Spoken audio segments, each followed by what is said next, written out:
JJP नेता दुष्यंत चौटाला को आप सुन रहे थे। ऊंचाना से वो चुनाव लड़ रहे हैं। हालांकि जब सवाल पूछा गया उनसे तो कहा गया उनका कि तमाम 90 सीटें बराबर हैं।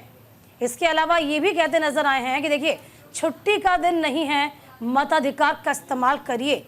तो पार्टियों के लिए चुनौतियां बहुत जबरदस्त हैं। बात हम जेजेपी की करते हैं तो भाजपा के साथ 4.5 साल गठबंधन चलाने के बाद एंटी भाजपा वोटर भी नाराज हैं। जेजेपी से उन्हीं को साधना एक बड़ी चुनौती होगी।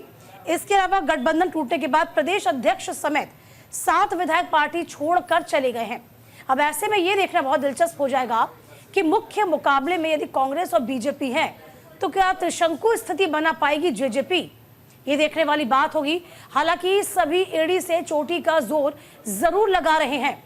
90 सीटों का यह खेल है। Your power today will make the future of the state for next 5 years. एक बार एक पिक्चर थोड़ा पीछे हो जाओ प्लीज, थोड़ा पीछे हो जाओ, थोड़ा प्लीज, थोड़ा पीछे हो जाओ।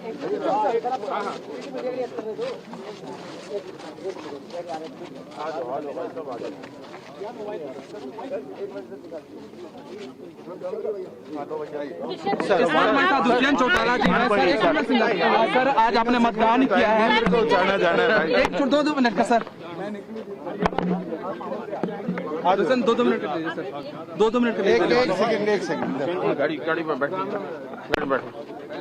विनीत किधर है तू? तो फिलहाल ये तस्वीरें इस वक्त आप देख रहे हैं। दुष्यंत चौटाला अपने मत का इस्तेमाल कर चुके हैं और दुष्यंत चौटाला ने साफ तौर पर ये कहा है कि हमें अपनी जीत का पूरा भरोसा है कि हमारी पार्टी जीत हासिल करेगी। लेकिन वहीं दूसरी ओर उन्होंने ये भी कहा है कि लोकतंत्र का पर्व है तो इसमें बढ़ चढ़ करके सभी लोग हिस्सा लें। इसे छुट्टी की तरह अपने घरों में बैठ करके ना मनाए या घूमने ना निकल जाए। और इसलिए क्योंकि आपका एक वोट बहुत कीमती है, आपको ये समझना होगा कि किस तरीके से आज आप अपने एक मत का इस्तेमाल करते हैं तो आपका एक मत सरकार बदलने में सबसे ज्यादा कारगर साबित होता है। और ऐसे में अगर आपको कोई सरकार पसंद नहीं है तो आप या तो उसे हटा सकते हैं या तो अपनी पसंदीदा सरकार को दोबारा से सत्ता में ला सकते हैं। और इसी के तहत उन्होंने ये लोगों से अपील की है कि अपने अपने घरों से बाहर निकले, पहले मतदान फिर जलपान। देखिए, लोकतंत्र का ये महापर्व होता है और लोकतंत्र के इस महापर्व में आप बढ़ चढ़ कर हिस्सा लीजिए और अपनी आहुति जरूर दीजिए, अपना मताधिकार का इस्तेमाल जरूर करिए। क्योंकि एक एक वोट से ही सरकार बनती है, एक एक वोट से सरकार गिर भी जाती है। तस्वीरें बहुत खास हैं, देखिए मनोहर लाल तस्वीरों में। और इसी के साथ साथ सभी अपने मताधिकार का इस्तेमाल करते नजर आ रहे हैं। आपसे भी अपील यही है, लगभग 1.5 घंटे का वक्त हो चुका है, अभी तक आपने अपने मताधिकार का इस्तेमाल नहीं किया तो घरों से बाहर जरूर निकलिए। चूंकि शाम की 6 बजे तक ही मौका है, आप अपने पसंद की सरकार चुन सकते हैं। मुद्दों को आधार मानिए, जो ज़रूरत है उनको कौन सी सरकार पूरा कर सकती है ये सोचिए, समझिए और उसके बाद अपने मताधिकार का इस्तेमाल ज़रूर करिए। क्योंकि आज का दिन बहुत खास हरियाणा वासियों के लिए। आज आपने मताधिकार का इस्तेमाल किया तो 5 साल के बाद ही आपको मौका मिलेगा। आज जो सरकार आप चुन लेंगे 5 साल तक वही सरकार आपका मुस्तकबिल, आपके राज्य का मुस्तकबिल लिखेगी। तो बहुत ज़रूरी हो जाता है कि अपने घरों से बाहर आप जल्द से जल्द करिए, तमाम कामों को बाद में पूरा करिए, लेकिन सबसे पहले अपने मताधिकार का इस्तेमाल करिए। क्योंकि लोकतंत्र का ये महापर्व है और लोकतंत्र के इस महापर्व में सभी बढ़ चढ़ कर हिस्सा लें, ये बहुत ज़रूरी है।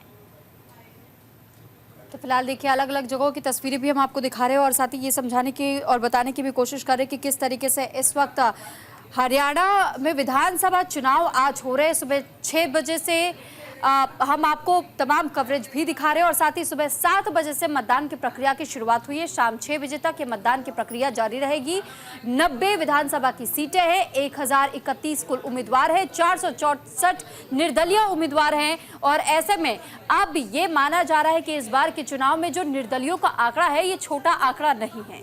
एक और जहां तमाम जो निर्दलीय इस बार चुनावी मैदान में उतरे हैं उनमें से अधिकतर या तो वो कांग्रेस से बागी होकर के निर्दलीय उन्होंने चुनाव लड़ने का फैसला किया, या तो बीजेपी के पार्टी से उन्होंने बागी होकर के निर्दलीय चुनाव लड़ने का फैसला लिया है। अब ऐसे में ये तमाम जो निर्दलीय उम्मीदवार है, ये कहीं ना कहीं दो प्रमुख पार्टियों के लिए खासतौर पर चुनौती साबित कर रही है, कांग्रेस और बीजेपी के लिए। हालांकि दोनों खेमों की ओर से ये कोशिश रहेगी चुनाव बीतने के बाद से कि निर्दलीयों को दोबारा से साधा जा सके, उन्हें अपने साथ लाया जा सके, क्योंकि अगर जरा सा भी फर्क होता है तो निर्दलीयों पर ही निर्भर कोई भी पार्टी करती है कि अगर वो उनके साथ आ जाते हैं तो फिर वो सरकार बनाने में पूरी तरीके से कामयाब हो जाते। लेकिन क्या रूठे वक्त को मना पाएंगे दोनों पार्टियां, या फिर निर्दलीय ही इस बार खेल बिगाड़ेंगे? हालांकि इस बार यह भी बताया जा रहा था कि इनेलो हो या जेजेपी हो, ऐसे में जेजेपी, इनेलो और बीजेपी, कांग्रेस, ये ऐसे में मुकाबला कड़ा हो सकता है। आम आदमी पार्टी के एंट्री के बाद से भी पंचकोणिया हो सकता है। इसके बाद कुछ एक्सपर्ट्स की ओर से यह भी कहा गया कि प्रमुख तौर पर टक्कर सिर्फ दो पार्टियों के बीच रहेगी, आम आदमी पार्टी, माफ कीजिएगा, बीजेपी और कांग्रेस के बीच में।